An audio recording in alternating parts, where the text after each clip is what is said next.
Bonjour. Bonjour à tout le monde. Je commence, tu commences, tu veux faire comment?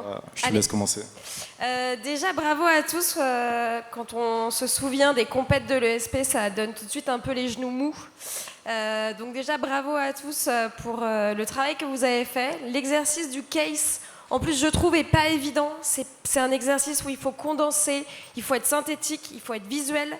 Il faut réussir à avoir quand même du hook, même si le fond est intéressant, la forme l'est d'autant plus dans ce type d'exercice. Donc, moi en tout cas, ça m'a bien fait marrer de regarder vos cases, mais j'ai trouvé ça aussi assez intéressant. C'était difficile pour nous de ne pas juger justement le fond et toute la strate que vous avez mis en place, mais plus justement la forme du case, la manière dont vous les avez présentés, dont vous avez présenté vos clients, et puis votre stratégie. Donc merci en tout cas, ça fait du bien aussi de voir un petit peu votre vision aussi de stratégie de moyens actuels, des différents médias que vous avez utilisés, le podcast, pas mal. Donc voilà, ça c'était intéressant aussi avec presque, je sais pas, je vais dire 10 ans d'écart entre vous et moi. C'était intéressant de voir ce que vous aviez en tête pour vos clients.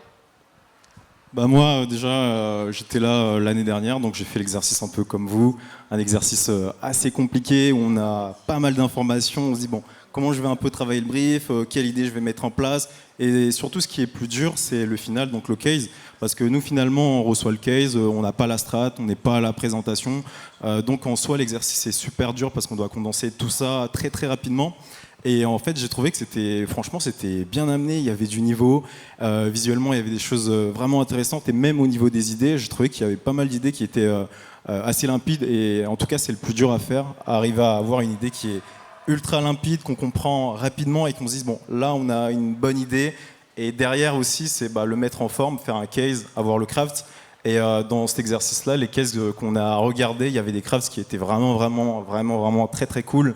Il y avait des choses aussi rigolotes, parce que c'est ça aussi la pub, faire des trucs marrants finalement, parce qu'on est sur des sujets B2B, où on peut se dire c'est pas toujours intéressant, mais en tout cas j'ai trouvé que c'était très très très bien amené. Et donc l'agence qui remporte ce prix Alumni a réussi à condenser tout ça. Une belle strat, une idée assez limpide, qui était claire, qui frappait fort, et un craft qui était vraiment superbe. Et pour la petite info, j'ai aussi mis des commentaires à tout le monde sur les différents critères de sélection. Donc n'hésitez pas à les demander, et si jamais certains ont aussi des questions, n'hésitez pas à me contacter sur LinkedIn. Je sais à quel point ça fait du bien d'avoir des feedbacks parfois après ce genre d'exercice, donc n'hésitez pas. Alors, qui vous a séduit?